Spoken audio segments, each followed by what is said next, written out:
How many fatherless quarterbacks have won the Super Bowl? This is the Raising Carter podcast. I am your host, Ramon Weatherall. And on the Raising Carter podcast, we focus on fatherhood coaching.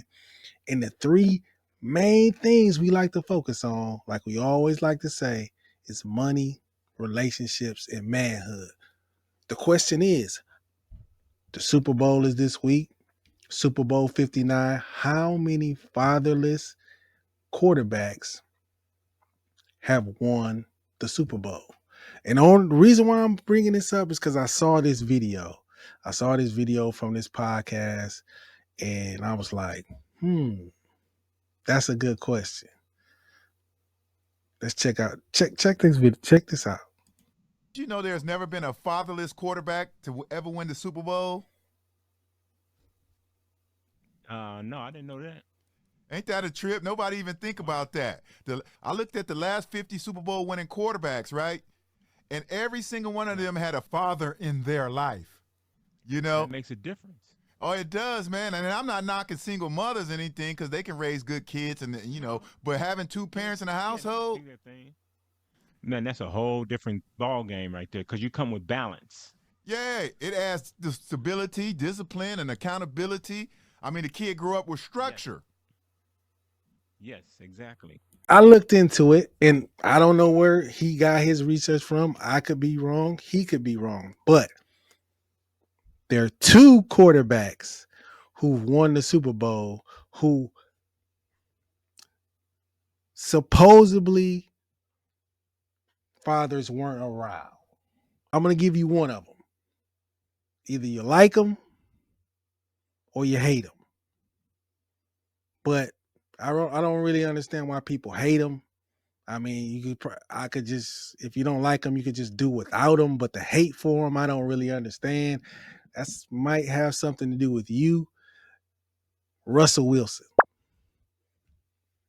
According to research, that Russell Wilson's father wasn't around because him and his mother and father got divorced and he wasn't around as much. But I've seen many interviews with Russell Wilson and he always talks highly of his father. I've never seen Russell Wilson talk bad about anybody. So that's what, when you look up, you do the research on the last 50 years, fatherless quarterbacks, you're going to get Russell Wilson. I don't technically put him in there because I think his father passed before he even played in the Super Bowl, if I'm not mistaken. So, but there's another one. There is another one. I'm going to give it to you at the end of the video. You will never believe it. You will never believe who this other quarterback is. But how many fatherless quarterbacks have won the Super Bowl? Not many. And you want to know why? I got 10 reasons why. Number one, the quarterback IQ development. See, for a long time, people tried to use race as the determining factor why certain boys couldn't be quarterbacks. But that's not, to me, that's not the reason. The more important reason was, did they have somebody to help them develop to be a quarterback? Did they have a father figure? Did they have a father that could help them develop and learn how to be a quarterback? Because it's more than being a quarterback than just throwing a football down the field.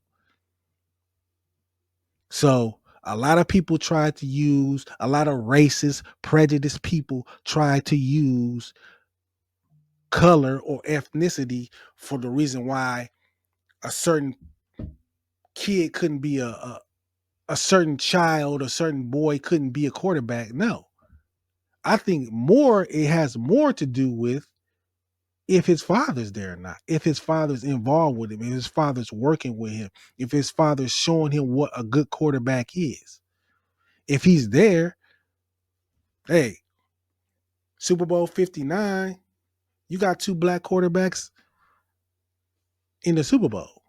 One of them might go down as one of the best all time ever. You can stick that up your races, you know what, as far as it can go, because race has nothing to do with it. Someone being a father, being in his life, you might not be crazy about Patrick Mahomes' father, some of his antics, the way he carries himself. But one thing he gave him that athletic ability, and we don't know. He could have helped him out a lot as far as being a quarterback or getting him the resources to be a great quarterback. So that's number one. Number two, instincts and decision making. Any father knows that a young boy needs help with decision making. And being a great quarterback, you got to have both. You got to have the instincts, but you got to be able to make the right decision, make the right throw. Defenses are going to be coming at you with all kind of different packages, disguise and things. Just like in life, things are going to be thrown at you. If you're not equipped to handle that, you're going to throw an interception. You're going to make a mistake in life. So having a father, having somebody that can be that extra eyes for you, be that person looking over your shoulder, helping you out in the beginning, man, it's vital. It's integral. Number three, preparation and routine. Having a father there, having somebody there, letting you understand, look, if you want to do things right, you got to do it the right way each time, the best that you can. You have to put your best foot forward every time you step on the field. Every time you lace them up, you've got to take what you're doing as serious as where you want to go. If you want to be a champion, you have to prepare like a champion. If you want to be the best, you have to practice in order to be the best. You have to practice like the best practice.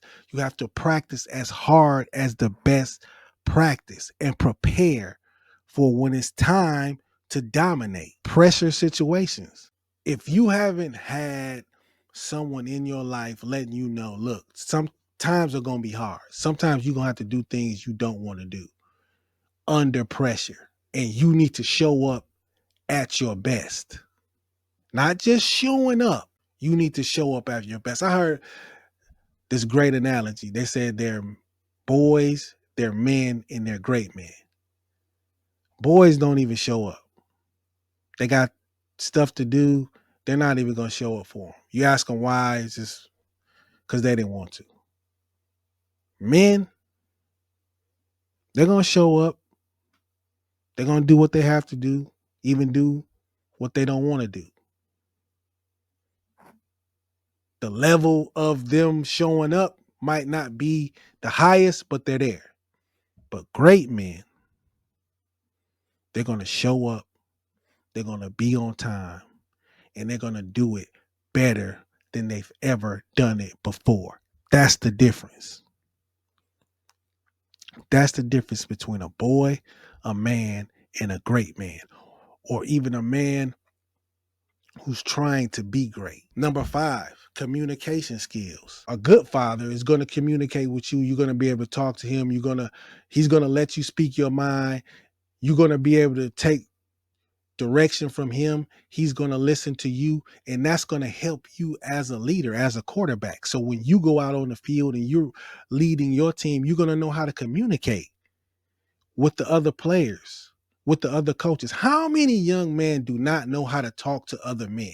They do not know how to talk to other men. They do not know how to communicate with other men. You do not talk to men like women. You do not tell men you're going to do something and not do it. You don't do that. You don't do that. What you say you're going to do, you do.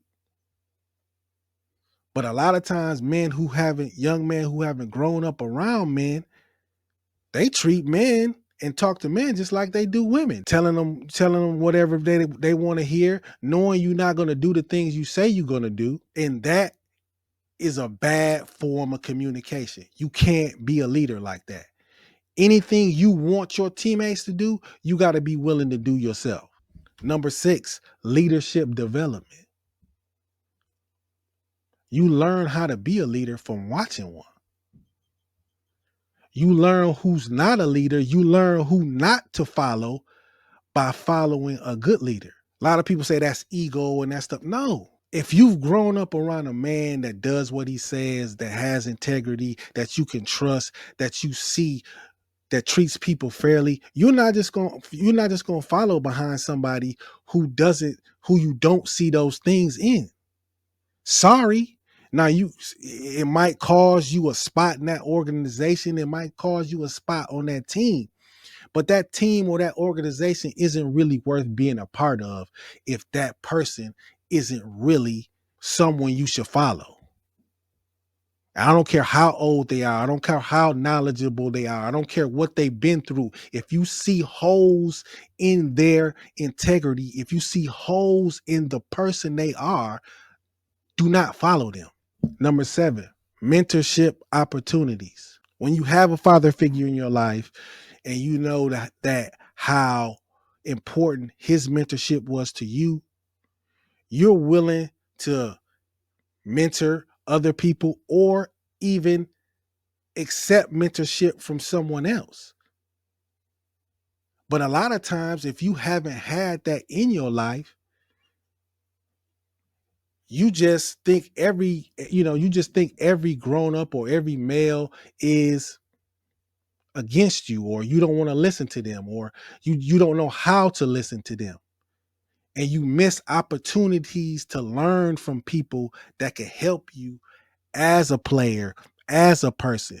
So not having a father in your life showing you and helping you and being a good mentor, but if you never had that, then it's going to be hard for you in some instances to take direction, to take coaching from someone else. No matter how talented you might be, if you're uncoachable, you're not going to reach the potentials that you could or that you should. Number 8, emotional resilience. Your father's not going to let you give up. Good fathers will not tolerate you giving up on yourself, on your abilities, on your team, on your family.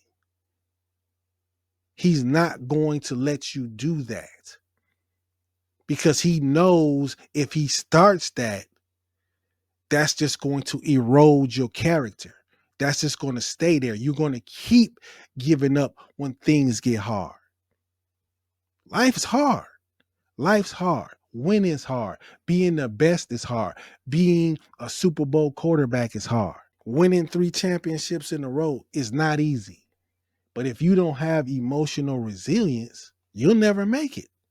You'll never get to where you want to go. So having a father figure, having a father in your life showing you, look, get back up, go back out there. All the crying and the whining, no. This is what you said you want to do. It's going to be tough. So go back out there and finish the job. Number 9, crisis management. Being able to deal with stuff when things fall apart. Men and women handle things differently. If you've never seen how a man handles things, then when a woman handles things, when there's a crisis and things happen, then you're going to handle things the way you've seen them.